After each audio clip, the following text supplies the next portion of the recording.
Hello everyone, कैसे हैं आप सभी लोग। मेरा नाम है अंकित शर्मा और मैं आप सभी लोगों का स्वागत करता हूं टेक्स्ट बुक सुपर कोचिंग के नेट मैथमेटिक्स यूट्यूब चैनल पर।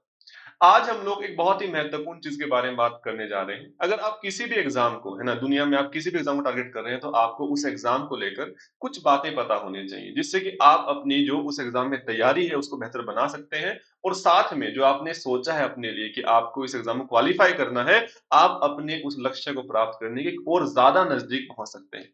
तो आज हम बात करेंगे बेसिकली कि एक बच्चा जो इस एग्जाम क्वालिफाई करता है ना, उसको किन बातों का ध्यान रखना चाहिए, वो कौन सी चीजें हैं जो उनको बाकी लोगों से अलग बनाएंगी, जिससे कि वो एग्जाम क्वालिफाई करने के और नजदीक पहुंच रहे होंगे, अपना रैंक और बेहतर करने के नजदीक पहुंच रहे होंगे। चलिए आज की बातचीत की शुरुआत करते हैं। अगर आप लोगों ने अभी तक इस चैनल को सब्सक्राइब नहीं किया है तो आप लोग ये कर लीजिए, क्योंकि आने वाले टाइम में आप लोगों को यहाँ से बहुत सारी बातें सीखने को, जानने को मिल रही होंगी। चलिए इसी के साथ आज की बातचीत की शुरुआत करते हैं। देखिए, सबसे पहली बात, हमें अगर किसी एग्जाम को क्रैक करना है, हम लोग यहाँ पर बात कर रहे हैं हमारे नेट मैथमेटिक्स के एग्जाम के बारे में, है ना, CSIR नेट मैथमेटिक्स। तो पहले थोड़ा सा उसके बारे में जान लेते हैं, बहुत क्विकली। मैं यहाँ पर आप लोग पर याद दिला देता हूँ कि हमारा एग्जाम बेसिकली तीन पार्ट्स में आता है, part A, part B, part C. तीन पार्ट मेरे पास होते हैं। पार्ट ए में 20 क्वेश्चंस, पार्ट बी में 40 क्वेश्चंस, पार्ट सी में 60 क्वेश्चंस। उनमें से हमारे पास जो हम लोग मैक्सिमम क्वेश्चन अटेम्प्ट कर सकते हैं, पार्ट ए में 15 क्वेश्चन, पार्ट बी में 25 क्वेश्चंस और पार्ट सी में 20 क्वेश्चंस, है ना। पार्ट ए में हर क्वेश्चन के +2 मार्क्स, नेगेटिव में -0.5 अगर हमारा क्वेश्चन गलत हो जाता है। पार्ट बी में +3, -0.75 अगर मेरे पास क्वेश्चन गलत हो जाता है। एंड पार्ट सी में 20 क्वेश्चन आते हैं, कोई नेगेटिव मार्किंग हमारे पास नहीं होती। ये मेरे एग्जाम का पैटर्न रहता है ना। अब हमारे पास जो एग्जाम है ना, इसी बार जो जुलाई साइकिल हुआ वहां से थोड़े से चेंजेस किए गए कि पहले जो रिजल्ट आता था वहां पर दो कैटेगरीज हुआ करती थी।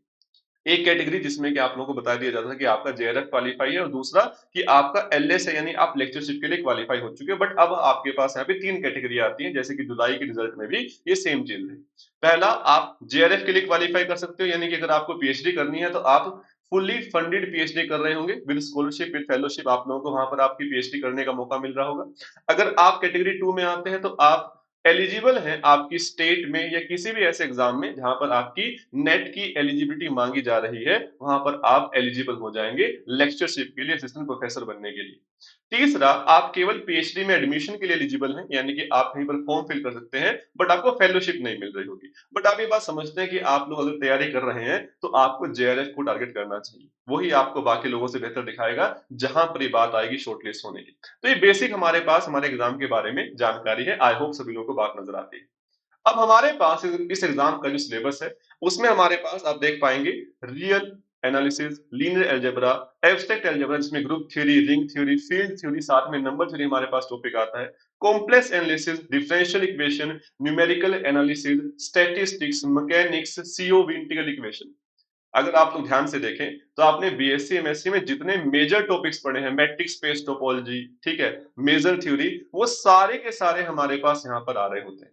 इसको देखकर कई बार तैयारी की शुरुआत में बच्चा घबरा जाता है कि मैंने ये सारी बातें तो अपने करीबन करीबन 3 साल हमने BSc में लगाए, 2 साल MSc में लगाए, 5 साल में पढ़ी, और बाय चांस किसी कारण से मैं इनको उतना अच्छे से पढ़ भी नहीं पाया, चाहे वो कोई भी कारण रहा हो, है ना। बट एक बात यहाँ पर समझ लेने वाली है कि जो ये एग्जाम है ना, ये हमारे पास इस चीज पर फोकस नहीं करता कि आप सब कुछ कवर कर लीजिए, कि आपको ये सारी बातें आनी चाहिए। आपको जो एग्जाम की डिमांड है उस डिमांड को फुलफिल करना है ना। आपको ये प्रायोरिटाइज करना है कि आपकी स्ट्रेंथ क्या है और आपको स्ट्रेंथ पे खेलना है। यहाँ पर समझने वाली बात क्या बनती है, बड़े ध्यान से देखिएगा। हमारा एग्जाम जो है वो ये नहीं करता कि जैसे इंटीग्रल इक्वेशन है, इंटीग्रल इक्वेशन और रियल का वेटेज सेम नहीं है, रियल और एब्स्ट्रैक्ट का वेटेज मेरे पास सेम नहीं है। हमारे पास यहाँ पर जो कुछ पेपर शाइन करते हैं मेरे एग्जाम में, जैसे रियल एंड लीनियर, हमने अभी देखा करीबन करीबन हमारे पास जो क्वेश्चन आते हैं वो 400 प्लस मार्क्स के आते हैं एग्जाम में। उसमें से मेरे पास 200 मार्क्स के क्वेश्चन हम लोग करने होते हैं, कहाँ से, हमारे जो पेपर होते हैं। मैं मैक्सिमम अपने पास जो अपना अटेम्प्ट कर सकता हूँ वो 200 मार्क्स है। उसमें से भी 30 मार्क्स मेरे पास रहता है मेरे पार्ट ए का, यानी कि जनरल एप्टीट्यूड का, यानी कि मेरे पास इन टॉपिक्स में से जो क्वेश्चन आएंगे, आपको उनमें से 170 मार्क्स का अटेम्प्ट करना होता है। मैक्सिमम आप अटेम्प्ट कर सकते हैं उतना, ये बात हमें चमकनी चाहिए। अब उसमें से रियल एंड लीनियर करीबन करीबन 100 नंबर प्लस का एग्जाम में पूछा जाता है। कॉम्प्लेक्स करीबन करीबन 25 से 30 नंबर का, अप्लाइड है मेरे पास डिफरेंशियल इक्वेशन 25 से 30 नंबर का। आप देख पा रहे हैं ये 3 से 4 टॉपिक ही मेरे पास करीबन करीबन मेरा 150 मार्क्स के क्वेश्चन मुझे बड़े आराम से दे रहे हैं। यानी कि मुझे एक बात नजर आती है कि मुझे ये बात क्लियर होनी चाहिए कि हमारे पास कौन कौन से टॉपिक ज्यादा वेटेज के हैं और मुझे उन पर ही काम करना है, उन पर ही पहले ज्यादा ध्यान देना है। अब अगर मैं बात करूं कि पिछले है ना बहुत लंबे समय से जो बच्चे एग्जाम क्वालिफाई कर रहे हैं, उन्होंने जिस तरीके से बातें उनसे होने के बाद पता चलता है कि हर बच्चे की स्ट्रेटेजी अपनी अलग अलग होती है। बट इस एग्जाम को क्वालिफाई करने वाले बच्चों में कुछ चीजें ऐसी होती हैं जो बहुत सिमिलर होती हैं, है ना। मोस्टली बच्चों में कुछ चीजें सिमिलर होती हैं जो उनको उनकी तैयारी में बाकी लोगों से एज दिलवाती हैं, बाकी लोगों से उन्हें अलग बनाती हैं, और फिर वो लोग आगे चलकर टॉपर बन रहे होते हैं आप लोगों के इस एग्जाम के, वो अपने पास यहाँ पे टॉप रैंक्स लेकर आ रहे होते हैं। हम बात करते हैं उन्हीं कुछ गुणों की, उन्हीं कुछ खास चीजों की जिनको आपको अपने अंदर उतारना है, जिससे कि आप लोग भी आने वाले इस एग्जाम में अपने आप को बाकी लोगों से अलग बना पाए और अपने आप को एक है ना जहां पर आप देखना चाहते हैं टॉप रैंक्स में, वहां पर आप लोग पहुंच पा रहे हो। उन्हीं कुछ बातों पर बड़े ध्यान से फोकस करते हैं। देखिए, पहली चीज जो टॉपर्स को बहुत अलग बनाती है, उनको ये बात क्लियर होती है कि इस एग्जाम में मुझे सब कुछ नहीं पढ़ के जाना, मुझे पीएचडी नहीं करनी है हर एक टॉपिक में। यानी मुझे ये नहीं करना कि मेरे पास मान लो जैसे कि न्यूमेरिकल एनालिसिस है, आता है एग्जाम में 12 नंबर के आसपास का, 8 10 12 का। मैं ऐसा नहीं करूंगा कि मेरे पास मैं इसकी 10 किताबें पढ़ने बैठ जाऊं कि मुझे इसे मास्टरी हासिल करनी है। ये क्लियर कट आइडिया होना चाहिए कि जैसे हमारे पास, मुझे पता है कि ये 3 से 4 टॉपिक बहुत महत्वपूर्ण है, जैसे रियल, लीनियर, कॉम्प्लेक्स और साथ में मेरे पास डिफरेंशियल इक्वेशन, ये 4 टॉपिक मेरे पास, इन पे मुझे मास्टरी हासिल करनी है कि आप इसमें पूरी जान झोंक दीजिए, इसकी सारी बातें बड़े ध्यान से पढ़िए, सारे फॉर्मूला, सारे रिजल्ट, पूरा मेहनत कीजिए इसमें। और जो बाकी टॉपिक्स हैं उनको मॉडरेट रखिए। यहाँ पर ये नहीं कहा जा रहा है कि छोड़ दीजिए। ये एक बहुत बड़ी गलती बच्चे करते हैं कई बार कि सर मुझे रियल पसंद है, लीनियर पसंद है, मुझे अप्लाइड की चीजें थोड़ी कम पसंद है, क्या मैं उन्हें छोड़ दूं? ये एक बहुत बड़ी गलती है। अगर बाय चांस एग्जाम में ऐसा हुआ कि थोड़ा सा मेरे पास है ना ये वाला पोर्शन इजी आ गया और अप्लाइड थोड़ा सा हमारे पास वहां पर है ना थोड़ा सा मुश्किल आ गया, तो आसान वाला पार्ट तो सभी बच्चे ही कर लेंगे जो बच्चे थोड़ी तैयारी करके आए हैं। जैसे कि इसी बार हुआ है ना, जुलाई के एग्जाम में क्या हुआ कि कट ऑफ इस बार थोड़ी सी बढ़ गई। जेआरएफ के लिए जो मार्क्स थे 115 के आसपास चले गए। रीजन यही था कि रियल लीनियर काफी आसान पूछ लिया गया था। तो जो बच्चे ये पोर्शन थोड़ा सा है ना ढीला भी करके तैयार गए थे, वो इसको अटेम्प्ट तो कर ही गई, साथ में अप्लाइड भी उन्होंने छोड़ दिया, तो थोड़ी कट ऑफ जो थी इस बार ऊपर चली गई। तो इस बात को याद रखिएगा कि आपकी जो स्ट्रेंथ है उनको आपको बहुत मजबूत बनाए रखना है। कि आपको रियल, लीनियर, कॉम्प्लेक्स अच्छे से आता है, बहुत अच्छी बात है, बट बाकी टॉपिक्स को भी ऐसे मत छोड़ देना कि कहीं एग्जाम के दिन वो आपका साथ छोड़ जाए। तो बाकी टॉपिक्स को भी मॉडरेटली तैयार रखो, जितने आपके पास क्लास नोट्स बनवाए जा रहे हैं, जो कंटेंट आपको प्रोवाइड किया जा रहा है उसको अपने पास रखो, है ना। इस एग्जाम की तैयारी के 3 बहुत महत्वपूर्ण हिस्से हैं। पहला हिस्सा है मेरे पास कंसेप्चुअल अंडरस्टैंडिंग। तो आपके पास हर एक टॉपिक के जो आपको पढ़ाया जाता है क्लास नोट्स बने होने चाहिए। वो क्लास नोट्स आपके लिए बहुत ज्यादा महत्वपूर्ण काम करेंगे, क्योंकि वहां पर आप लोगों को जो कंटेंट दिया गया वो बहुत सारी किताबों में से आपकी प्रीवियस ईयर को एनालिसिस करने के बाद बहुत क्रिस्प कंटेंट प्रोवाइड करवाया जाता है, तो वो आपके लिए बड़ी महत्वपूर्ण चीज है। दूसरा, स्टडी प्लान आपके पास होना चाहिए। अगर आप किसी तैयारी में बस जैसे दिन बहता है आप उस हिसाब से चले जा रहे हैं कि जो मन में आए वो पढ़ लिया, वो आपको चीजें सिखाएगा बट एग्जाम क्वालिफाई नहीं करवाएगा। मेरे पास एक प्रॉपर स्टडी प्लान होना चाहिए कि मुझे इस मंथ में ये चीजें कंप्लीट करनी है ना। और फिर आप लोग उस मंथ के टारगेट को वीकली डिवाइड कर दीजिए। अगर आप उसे डे वाइज डिवाइड करते हैं चीजें मुश्किल हो जाते हैं, है ना, कि आपने बाय चांस आज मानो टारगेट जो रखा वो थोड़ा कम रख लिया, वो अचीव हो गया, फिर खाली बैठेंगे सारा दिन। या आपने बहुत ज्यादा रख लिया तो क्या लगता है कि आज तो ये अचीव हो ही नहीं पाया, यानी मैं तैयारी नहीं कर रहा, डिमोटिवेशन आ जाता है। वीकली प्लान कीजिए कि मुझे ये चीजें कवर करनी है और उसके अकॉर्डिंग अपना किसी दिन चीजें ज्यादा थोड़ा सा पढ़ ली, किसी दिन थोड़ी कम पढ़ ली, मैनेज करते हुए अपने वीकली टारगेट्स को अचीव कीजिएगा। तीसरी बहुत खास बात जो उन बच्चों को बहुत डिफरेंशिएट करती है ना, कि आपके पास जो रिसोर्स सिलेक्शन है वो बहुत महत्वपूर्ण है। कई बार बच्चे क्या करते हैं कि जैसे सर मैंने रियल को पढ़ा, एक बुक है एससी मलिक सविता अरोरा, मैंने उसको पढ़ना स्टार्ट कर दिया। एक बुक है एसके मापा, मैंने उसको पढ़ना स्टार्ट कर दिया। एक बुक है रूडिन, मैंने उसको पढ़ना स्टार्ट कर दिया। एक बुक आती है टेरेंस टाउसर की, उसको पढ़ना स्टार्ट कर दिया। तो मैंने सारी किताबें पढ़ना स्टार्ट कर दिया, जिस चक्कर में बहुत उलझ कर रह गए। हर किताब का अपना फ्लेवर है और अगर आपको किताबें पढ़नी है तो कोई रोक नहीं रहा है। आप एग्जाम क्वालिफाई कीजिए, पीएचडी के लिए एनरोल कीजिए, वहां पर आपकी सारी किताबें पढ़नी ही पड़ेंगी, है ना। बट उससे पहले है ना आपको एग्जाम क्वालिफाई करना पड़ेगा। तो अपने जो रिसोर्स है उनको बिल्कुल पहले से ही शॉर्टलिस्ट कर कर रखिए। जैसे आपको पहला फोकस करना है आपके क्लास नोट्स पे, वो आप लोगों को एग्जाम क्वालिफाई करने के लिए रामबाण काम कर रहे होंगे। साथ में जो बच्चे चाहते हैं थोड़ा सा और कंसेप्चुअली अपने अपने आप को बेहतर करना, वो एक किताब चूज करनी है, जैसे कि एस के मापा रियल में, ठीक है, मुझे ये किताब कंप्लीटली पढ़नी है, अपनी जो बेसिकली इस टॉपिक की नॉलेज है उसको इसी से इंप्रूव करना है, इसको ही मैं 2 बार 3 बार 4 बार पढ़ूंगा। लीनियर में जैसे आपने फीडबैक चूज कर ली, ऐसे ही आप है ना हर एक टॉपिक में बस एक किताब चूज कीजिए जो आपको बताई जाती है, ठीक है। और साथ में किताब चूज करने में एक बात का ध्यान रखिएगा, सारी किताबें अच्छी हैं, है ना, उसमें से 2 बातें ध्यान रखना। पहला, आपको वो बुक अपने पास चूज करनी है जो कि आपके एग्जाम क्वालिफाई करने के पर्पस को फुलफिल करती हो। कोई बहुत आसान किताब उठा ली जिसमें आपके पास कोई रिजल्ट दिया ही नहीं हुआ, अच्छा, वो भी काम की नहीं है। या कोई ऐसी किताब उठा ली जो आपके लिए एक ऑब्जेक्टिव एग्जाम के लिए महत्वपूर्ण नहीं है, वो भी एक अच्छा तरीका नहीं। बुक सिलेक्ट करो एग्जाम के लिए जो महत्वपूर्ण बुक है, साथ में एक ऐसी बुक चूज करो जिसमें से आपको चीजें पढ़ने पर समझ आती है ना। अब ये बात नोटिस कर पाते हैं कि किताबें जो लिखी जाती हैं मैथमेटिशियंस के द्वारा, जो डिफरेंट अपने ऑथर्स रहते हैं, अब ये नहीं है कि आपको हर एक की लिखी बात हमेशा समझ में आ जाती है। सेम आप लोग जब एक किसी व्यक्ति से चीजें पढ़ रहे होते हैं, है ना, मान लो आपने अपने क्लास में किसी टीचर से कोई बात सुनी, हो सकता है आपको समझ में ना आ रही हो, बट आपका जो दोस्त है वो आपको ये बात इतनी आसान तरीके से बता देता है कि आपको बात बहुत क्रिस्टल क्लियर हो जाती है। यानी कि वहां पर आपके जो दोस्त का तरीका है वो आपको सूट करता है, आपको उसमें मजा आता है ना। तो यही चीज है कि एक किताब जो आपको बिल्कुल आपके दोस्त की तरह जो बातें समझाई जाए, बात समझ में आ जाए, आपको वो किताब चूज करनी है। पहला क्राइटेरिया किताब चूज करने का, एग्जाम के रिलेवेंट हो। दूसरा, जिसकी लैंग्वेज में आपको बातचीत महसूस हो कि हाँ ये मुझे समझ में आता है, जो मुझे कहते हैं कहने का तरीका मुझे सूट करता है, ठीक है। तीसरा महत्वपूर्ण हिस्सा, प्रैक्टिस एंड रिवीजन, है ना। हमने अपने कंसेप्चुअल अंडरस्टैंडिंग बेटर कर ली, हमारे पास नोट्स बने हुए हैं, प्रॉपर क्लास नोट्स हमारे पास है। अब हमें करना क्या है, हमें जो एग्जाम की डिमांड है वो कैसे समझ में आती है, उसके प्रीवियस ईयर क्वेश्चन से, कि ये एग्जाम हमसे अच्छा इस लेवल के क्वेश्चन सॉल्विंग डिमांड करता है, हमें अब उस पे काम करना है। तो पूरा फोकस अब हमें उस चीज पे लगा देना है, प्रैक्टिस करनी है प्रीवियस ईयर पेपर्स की। आपके पास previous year paper online available है बड़ा इजीली, आपको ऐप पे मिल जाएंगे, आपको उन पे अपने पास ध्यान देना है। साथ में आप लोगों को बहुत सारी चीजें प्रोवाइड की गई है टेक्स्ट बुक के प्लेटफॉर्म पे भी, आप उनका फायदा उठा सकते हैं, ठीक है। ये मेरे पास पहली 4 चीजें हैं जिनका आप लोगों को ध्यान रखना है, और ये एक बहुत महत्वपूर्ण चीजें हैं, इनमें से आपको कुछ कुछ चीजें अपने अंदर उतारनी है ना।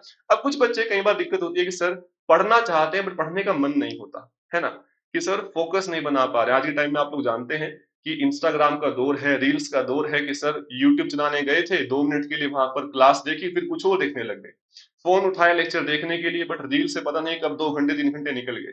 तो हमें इन चीजों को बिल्कुल बंद करना बहुत मुश्किल हो जाएगा, थोड़ा थोड़ा करके अपनी इन चीजों पर काम करना है ना। जैसे अभी मान लो आप एक बार बैठ के देखो, अभी ये सभी लोग काम करना है, जैसे ही वीडियो कंप्लीट हो बैठना और देखना कि एक मैंने बुक उठाई, मैं उस किताब को कितनी देर पढ़ पा रहा हूँ। हो सकता है कोई बच्चा 10 मिनट पढ़ पाए, कोई हो सकता है 20 मिनट पढ़ पाए, कोई ऐसा भी हो सकता है जो कहे कि सर 1 मिनट में ही मुझे तो हो गया कि बस पढ़ नहीं पा रहा।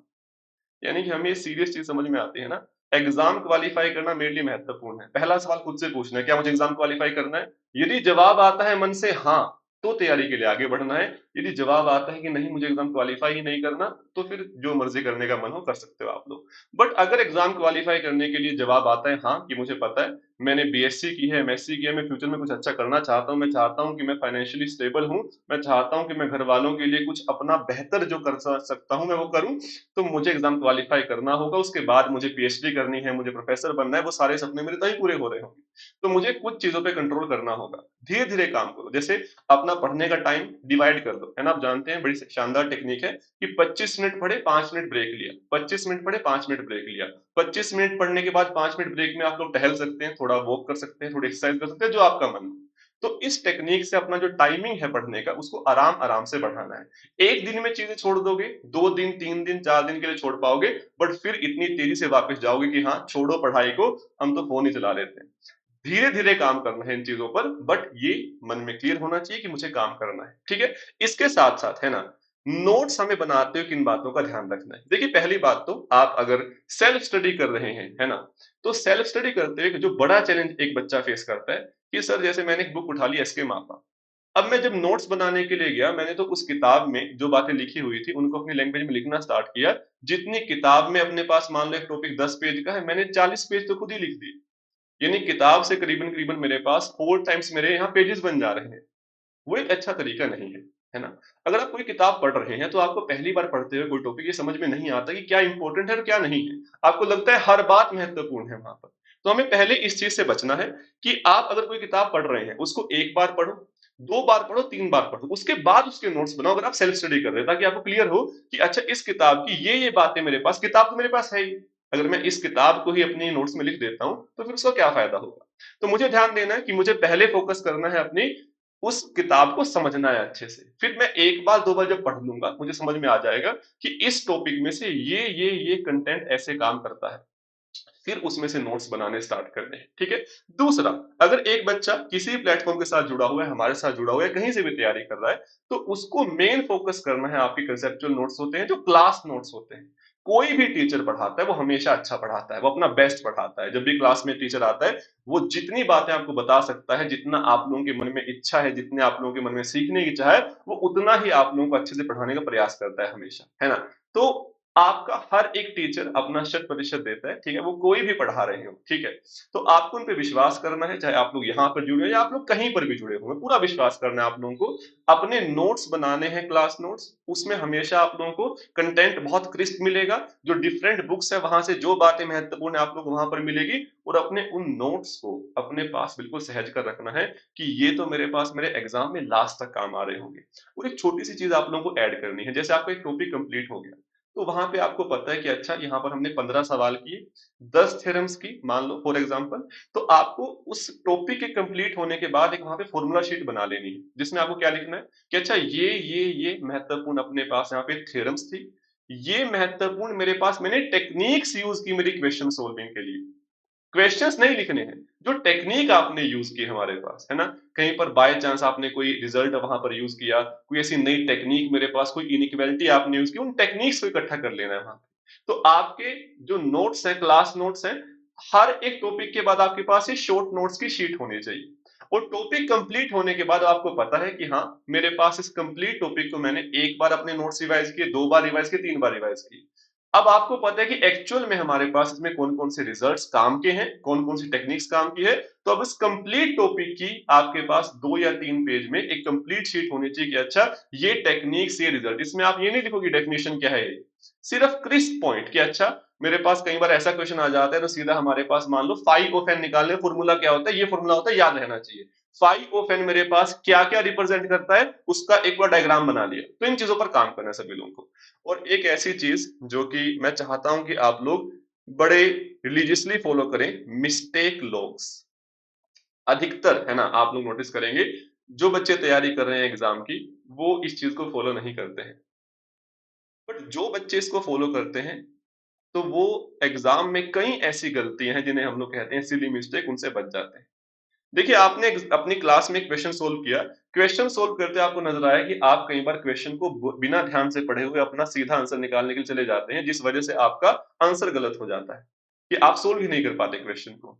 तो एक अपना शीट बना लो, एक अपना रजिस्टर बना लो, जैसा आपको ठीक लगे, जिसमें कि आप ये चीजें लिख रहे हो, है ना, जिसमें कि आप ये मेंशन कर रहे हो स्पेशली कि आपका यहाँ पर क्वेश्चन सोल्व करते हुए ये गलती है जो आप कई बार कर देते हो, कई बार आप लोग इसे दोहरा रहे होते हो, तो उस पहली गलती को लिख लो। कई बार बच्चे क्या करते हैं, क्वेश्चन सोल्व उन्होंने कर लिया बट आंसर लगाते हुए, है ना, वो जल्दबाजी में दो सिमिलर अपने पास ऑप्शन होते हैं उनमें से कोई आंसर लगा देते हैं। तो इसको वहां पर गलती को लिखो कि मैं कई बार क्वेश्चन सोल्व करते ऑप्शंस बिना ठीक से पढ़े आंसर टिक कर देता हूं। तीसरी गलती कई बार बच्चे करते हैं कि मान लो एग्जाम में क्वेश्चन आया, पूछ रहे which of the following is not true, तो वहां पर गलती से, है ना, जो ट्रू है वो आंसर लगा दिया। इस गलती को लिख लो। मान लो ये तीन गलतियां, चार गलतियां, पांच गलतियां हुई जो आपको रेगुलर क्लास में पता चल रही हैं। फिर आपने प्रैक्टिस किया, आपको समझ में आया कि अच्छा मैं ये गलती भी करता हूँ, है ना, उसको वहां पर लिख लो। कई बार हम लोग अपनी गलती पकड़ लेते हैं कि अच्छा मैं टेस्ट के दौरान चीजें करते हुए टाइम मैनेज नहीं कर पा रहा हूँ। हर एक जो आपकी गलती है उसको लिखो और उस गलती पे लगातार काम करो। आपके पास गलतियों की एक लिस्ट हो जो आप रोज पढ़ रहे हो कि हाँ ये गलतियां मैं करता हूँ, अगली बार ये गलती करने से पहले मुझे याद रखना है। तभी आप एग्जाम में उन सिली मिस्टेक से बच पाओगे जो कई बार एक बहुत अच्छे बच्चे का जो रैंक है पीछे ले आती है, कई बार एग्जाम क्वालिफाई होने से उसको नॉट क्वालिफाई स्टूडेंट बना देती है। तो इन बातों का ध्यान रखना है हम लोग को। साथ में हमें नोट्स बनाते हुए कुछ बड़ी खास चीजें याद रखनी है कि हमारे पास जो नोट्स होने चाहिए साफ सुथरे बने, इतने कि आप उन्हें पढ़ पा रहे हो। कई बार बच्चे नोट्स ऐसे बनाते हैं कि वो कुछ भी लिख देते हैं उस टाइम, फिर लास्ट में कहते हैं सर मेरा ही मन नहीं कर रहा है इनको पढ़ने का। तो नोट्स ऐसा नहीं है कि बहुत सजा देने हैं, बट ये याद रहे कि आप लोगों ने जो नोट्स बनाए हैं उनको आप दोबारा पढ़ पा रहे हो, ठीक है। शॉर्ट नोट्स बनाते हुए जैसे मैंने आप लोगों से कहा डायग्राम्स का यूज करना है कि हाँ, जैसे फाइव ऑफ एन बीच में सर्कल में डाल लिया कि अच्छा ये मेरे पास अपने पास फाइव ऑफ एन के इक्वल होता है, तो ऐसे काम करना है, ठीक है। साथ में अपने नोट्स में रिवाइज करते हुए जो आपके मेन रिजल्ट्स हैं उनको हाईलाइट करना है रिवीजन करते हुए। लगेगा बच्चों वाली हैबिट है, बट बहुत काम में आने वाली चीज है अगर आप ऐसा इश्यू फेस कर रहे हैं, चीजें याद नहीं रह पाती है। और साथ में जैसा आप लोग देख पा रहे हैं कि लगातार आपको अपने नोट्स इंप्रूव करते रहने हैं, और लास्ट के जो 30 डेज होते हैं एग्जाम में, उनमें आपको कुछ भी और नहीं पढ़ना होता, बस अपने नोट्स बार बार बार पढ़ने होते हैं। क्योंकि अगर आपने नोट्स इतने अच्छे से बनाए, आपने 5 से 6 महीने नोट्स बनाने में लगाए, उनको बहुत अच्छा करने में बनाए, बहुत अच्छा कंटेंट वहां पे डाला, अब वो कंटेंट आप लोगों को एग्जाम के दिन याद भी आना चाहिए। वो तभी होगा जब आपके नोट्स अच्छे से बने होंगे और साथ में आप उनको रिवाइज कर रहे होंगे। तो लास्ट के जो 30 डेज होते हैं उनमें आपको केवल आपके नोट्स को रिवाइज करना है, ठीक है। और बड़ी महत्वपूर्ण चीज कंसिस्टेंसी आपके पास यहाँ पे की है, यानी कि आप लोगों को हर रोज पढ़ना है। ऐसा मत करना कि सर आज हमें थोड़ा सा मोटिवेशन मिला, आज ही 5 घंटे 10 घंटे पढ़ लेंगे, उसका कोई फायदा नहीं होगा। हर रोज पढ़ना है, चाहे थोड़ा पढ़ना है, उसमें कोई दिक्कत नहीं है। शुरुआत करना 1 घंटे से, फिर 2 घंटे से, हल्का हल्का इंप्रूवमेंट करना है ना। आप देख पा रहे हैं कि आपको परफेक्शन के लिए नहीं जाना है कि आज ही सर कुछ तबाही करके दिखा देंगे, आज ही सारी दुनिया जला के दिखा देंगे, नहीं।